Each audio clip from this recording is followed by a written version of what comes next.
Bismillahirrahmanirrahim. Assalamualaikum warahmatullahi wabarakatuh. Halo anak-anak semuanya, jumpa lagi di channel Bu Wardah pada mata pelajaran Sejarah Kebudayaan Islam. Nah, kali ini anak-anak kelas 3 belajar pada bab 4 tentang masa kanak-kanak Nabi Muhammad SAW. Diperhatikan baik-baik ya, jangan lupa tulis nama dan kelas kalian di kolom komentar. Dan juga absen di e-learning. Nah, memasuki kompetisi dasar.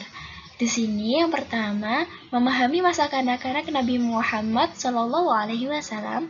Yang kedua, menceritakan kembali tentang masa kanak-kanak Nabi Muhammad SAW.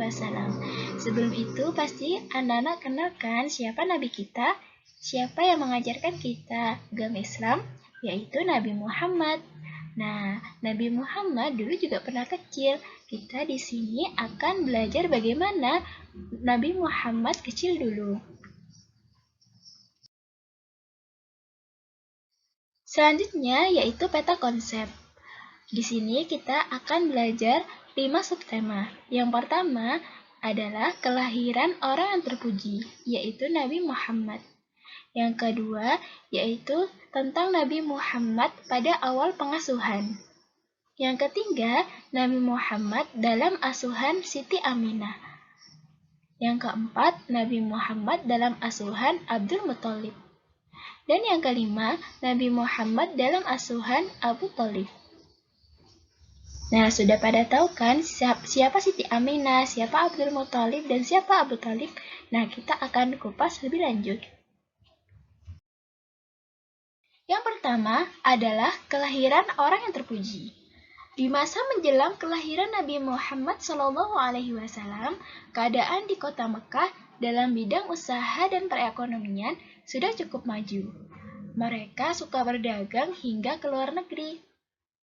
Ketika masyarakat Arab, khususnya penduduk kota Mekah, diberikan kemudahan memperoleh uang, harta, sumber alam, ternak, barang perniagaan, mereka ungkapkan rasa bahagia dan senangnya dengan cara-cara mengumbar hawa nafsu, dengan foya-foya, dengan sombong, dan menunjukkan rasa sukacita mereka dengan memberikan sesembahan kepada patung berhala-berhala mereka. Mereka, kaum kafir jahiliyah di kota Mekah, mengungkapkan kesenangan dan kekecewaan dengan cara-cara yang ekstrim. Na'udzubillah, jangan ditiru ya anak-anak. Kelahiran Nabi Muhammad adalah kehendak Allah Subhanahu wa taala untuk menciptakan perubahan. Di dalam hadis riwayat Ahmad dijelaskan, "Innama bu'istu liutammi makarimal akhlak", yang artinya sesungguhnya aku diutus untuk menyempurnakan akhlak-akhlak mulia. Nah, demikianlah anak-anak keadaan masyarakat Mekah menjelang kelahiran Nabi Muhammad. Akhlak atau tingkah laku dan iman mereka sangat jauh menyimpang dari ajaran Allah yang telah dibawa oleh para nabi terdahulu. Nah, dalam keadaan masyarakat seperti itulah Nabi Muhammad dilahirkan. Rasulullah Muhammad SAW lahir pada hari Senin tanggal 12 Rabiul Awal tahun Gajah bertepatan dengan tanggal 20 April 570 Masehi. 571 Masehi. Nah, ini anak harus hafal ya. Nanti ibu tanya, tanggal berapa Nabi Muhammad lahir? 12 Rabiul Awal. Kalau di tahun Masehi berarti 20 April 571 Masehi. Nah, Nabi Muhammad adalah cucu Abdul Muthalib. Jadi Abdul Muthalib adalah kakek beliau. Nah, Abdul Muthalib ini tergolong dari keluarga terhormat dan sangat disegani yang dipercaya oleh kaumnya untuk menjaga Ka'bah. Jadi Nabi Muhammad ini berasal dari keturunan bangsa Quraisy yang terpandang.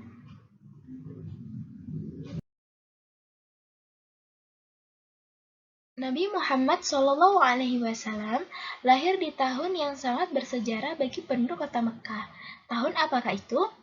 Ya, tahun Gajah, yang mana ada peristiwa diserangnya kota Mekah oleh tentara bergajah pimpinan Raja Abraha yang hendak menghancurkan Ka'bah. Tetapi atas pertolongan Allah, pasukan tersebut hancur karena dihujani batu atau kerikil panas yang dibawa segerombolan burung yang datang terbang berbondong-bondong. Tahukah anak-anak burung apa itu? Burung ababil. Nah, pada saat itu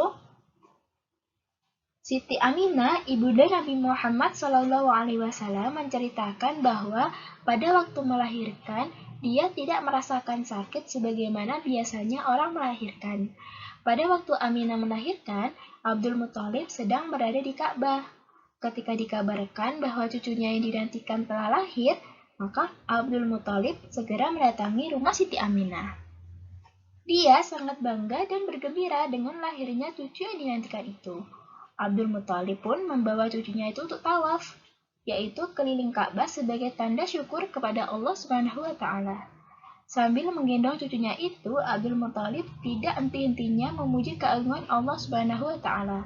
Kemudian dia memberi nama-nama cucu kesayangannya itu dengan nama Muhammad, yang artinya orang yang terpuji. Jadi dulu kakek Nabi Muhammad adalah orang yang hanif. Jadi beliau tidak menyembah berhala, hanya menjaga Ka'bah.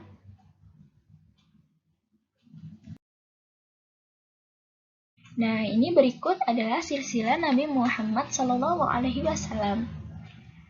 Bisa kita ketahui, Abdullah itu adalah ayah Nabi Muhammad.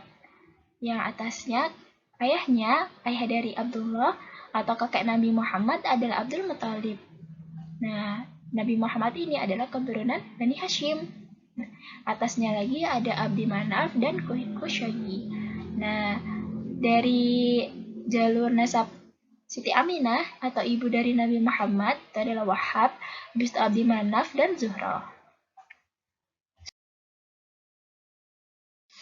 Nabi Muhammad pada awal pengasuhan. Orang-orang Arab kota Mekah memiliki tradisi, terutama pada orang-orang bangsawan, untuk menyusukan dan menitipkan bayi-bayi mereka kepada wanita Badiah atau dusun di padang pasir. Maksudnya, agar bayi-bayi mereka itu dapat menghirup udara yang segar, terhindar dari penyakit, dan supaya bayi-bayi itu dapat berbicara dengan bahasa yang baik dan fasih. Nabi Muhammad SAW pun demikian. Setelah beliau dilahirkan oleh ibunya, beliau disusui oleh Suwaibah al-Aslamiyah selama 3 hari.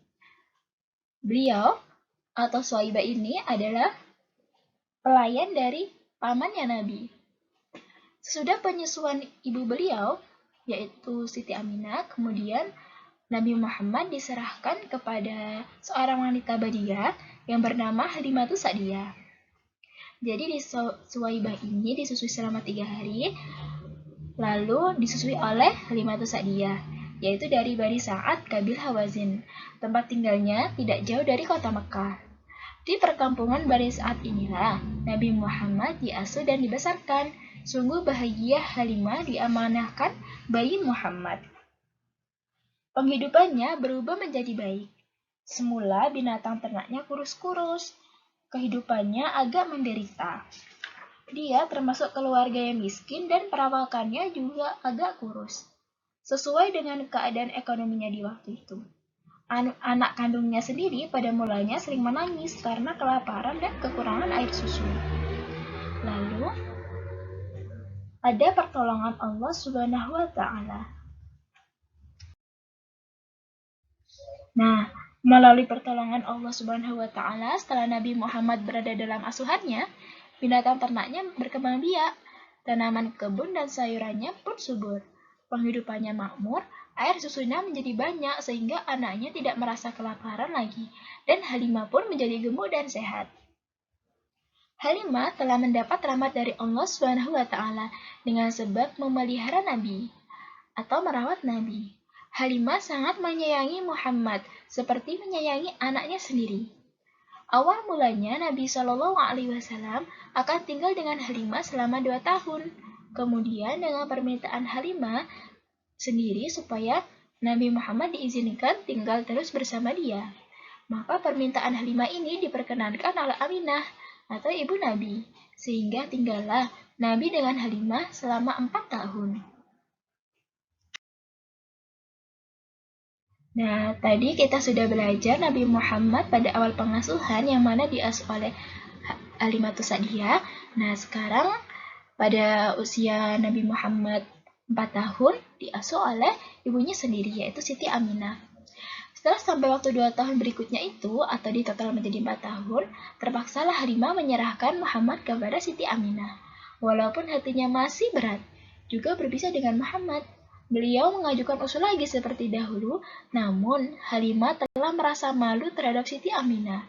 Halimah selaku seorang ibu dapat pula merasakan perasaan yang terkandung pada diri Siti Aminah, yang sudah tentu pula sangat merindukan anaknya untuk tinggal bersama. Semenjak itulah, tinggallah Muhammad bersama ibunya. Nah, sesudah Muhammad berusia kira-kira 6 tahun atau setahun kemudian, beliau dibawa oleh ibunya ke Madinah bersama-sama dengan Ummu Aiman.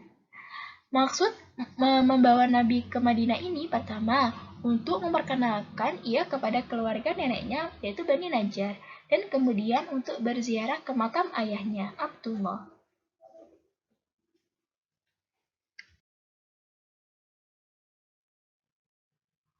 Setelah Nabi Muhammad diperlihatkan makam ayahnya yaitu Abdullah, lalu Siti Aminah mengajak Nabi Muhammad untuk pergi ke tempat di mana ayahnya ketika dirawat waktu sakit sampai meninggal, dan di pusara tempat ayahnya dimakamkan. Ayah Nabi Muhammad yaitu Abdullah meninggal dunia sedang beliau dalam kandungan ibunya kira-kira 6 bulan. Nah, dan ada yang berpendapat juga 3 bulan. Umur ayah beliau sekitar 18 tahun. Dia tidak meninggalkan harta benda yang banyak yang akan diwarisi oleh putranya, yaitu Nabi Muhammad. Beliau hanya meninggalkan beberapa ekor unta saja. Mereka tinggal di sana kurang lebih 1 bulan. Ketika akan kembali ke Mekah dan baru sampai di kampung Abwa, tiba-tiba Aminah jatuh sakit, sehingga meninggal dan dimakamkan di sana juga. Innalillahi wa inna ilaihi raji'un. Betapa sedih Nabi Muhammad menghadapi musibah atas kematian ibundanya itu. Baru beberapa hari saja ia mendengar keluhan ibunya atas kematian ayahnya yang telah meninggalkannya sewaktu Nabi Muhammad masih dalam kandungan. Sekarang ibunya telah meninggal pula di hadapan matanya sendiri. Akibatnya dalam usia 6 tahun, Nabi Muhammad SAW tinggal sebatang kara menjadi seorang yatim piatu.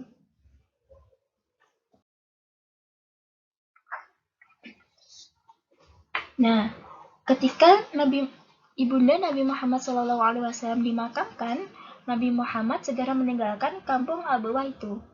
Beliau kembali melanjutkan perjalanannya ke Mekah bersama-sama dengan Ummu Aiman. Dan sebagian sejarah mengatakan beliau kembali melanjutkan perjalanannya itu bersama kakeknya, Abdul Muthalib. Nah, ketika Nabi Muhammad kehilangan ibunya, lalu diasuhlah Nabi Muhammad oleh Abdul Muthalib atau kakeknya.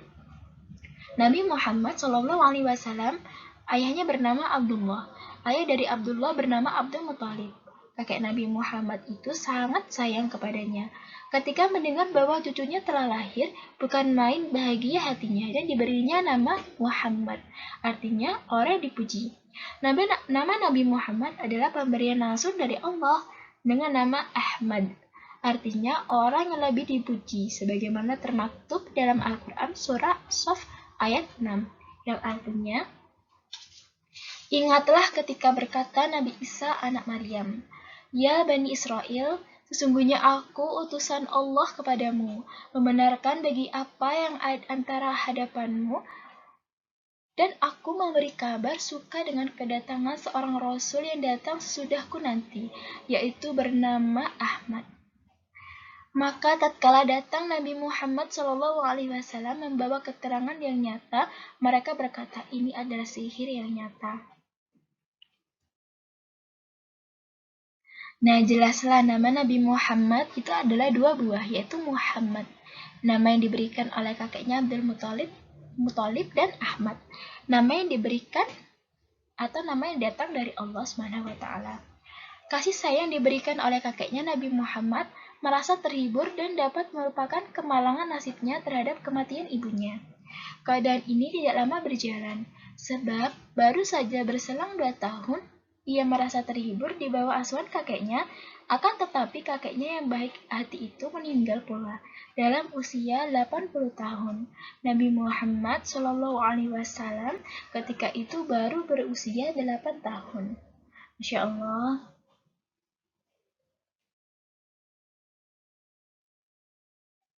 Meninggalnya Abdul Muthalib itu bukan saja merupakan kesedihan besar bagi Nabi Muhammad, tetapi juga merupakan kemalangan bagi segenap penduduk Mekah.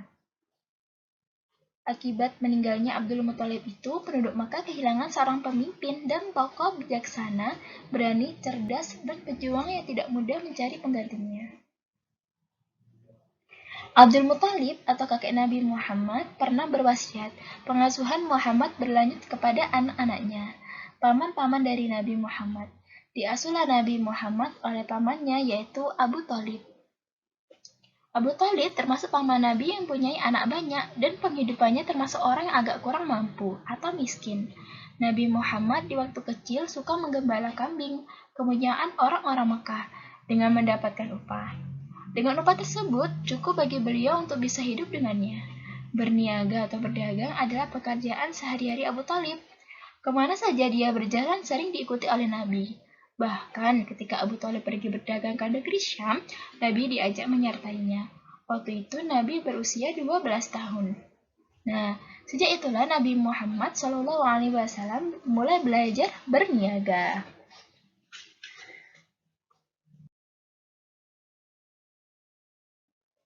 Nah, berniaga atau berdagang adalah pekerjaan sehari-hari Abu Thalib. Hingga dewasa, Abu Thalib pengasuh Nabi Muhammad. Dia pula lah yang melindungi jiwa Nabi Muhammad, baik sewaktu masih kanak-kanak maupun setelah menjadi Rasul.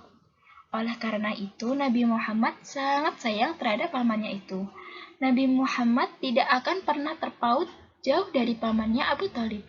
Mereka selalu dekat sejak usia 8-25 tahun. Masih ingat tidak dengan peristiwa ketika paman Nabi Abu Thalib meninggal dan beliau tidak mengucapkan syahadat? Nabi Muhammad sangatlah sedih. Nabi Muhammad sangat sedih pamannya tidak masuk Islam ketika di akhir wafatnya. Karena sangat sayangnya Nabi Muhammad kepada pamannya itu yang telah merawatnya dari kecil hingga dewasa. Dikatakan juga bahwa Nabi Muhammad tidak pernah dusta dan tidak pernah melakukan perbuatan jahiliyah. Pernah diajak Abu Thalib untuk pergi mendatangi perayaan di hadapan berhala Hubal dengan menyembelih hewan. Nabi menolak. Nabi tidak bersedia dengan menjawab, "Tiap-tiap saya mendekati sebuah berhala, tampak kepada saya seorang laki-laki putih tinggi berteriak dengan mengatakan, 'Mundur Muhammad, jangan sentuh.'" Setiap langkah yang dikerjakan oleh Nabi sejak kecil pasti benar, karena senantiasa terjaga dan dibimbing oleh Allah Subhanahu wa Ta'ala. Beliau benar-benar memiliki akhlak yang mulia, sesuai dengan tugasnya, yaitu untuk menyempurnakan akhlak manusia agar memiliki perilaku yang mulia. Masya Allah, kita harus senantiasa mencontoh apa yang diajarkan oleh Nabi anak-anak. Perjuangan beliau sangatlah besar untuk kita.